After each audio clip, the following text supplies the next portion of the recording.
ન્યૂઝમાં આપનું સ્વાગત છે। હું પૂજા। હવે સમાચાર જોઈએ વિસ્તારથી।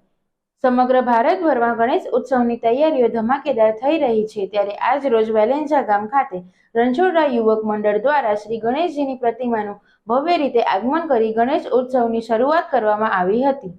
સુરત શહેર હાલ બાપાના રંગમાં રંગાઈ ગયું છે। ગણેશ ઉત્સવને લઈ સુરત શહેરના અલગ અલગ ખૂણે બાપાનું આગમન કરવામાં આવી રહ્યું છે, ત્યારે વેલેન્જા ગામમાં આવેલ રણછોડરાય મંદિરમાં રણછોડરાય યુવક મંડળ દ્વારા ગણેશજીની પ્રતિમાનું આજ રોજ ડીજેના તાલ સાથે ભવ્ય આગમન કરવામાં આવ્યું હતું। આ આગમનમાં વેલેન્જા ગામવાસીઓ મોટી સંખ્યામાં ઉપસ્થિત રહ્યા હતા અને બાપાનું આગમન કરી શ્રી ગણેશ ઉત્સવની શરૂઆત કરવામાં આવી હતી। કેમેરામેન હેમાંશુ સાથે હર્ષિલ ધોળકિયા, સમય મિત્ર ન્યૂઝ, સુરત।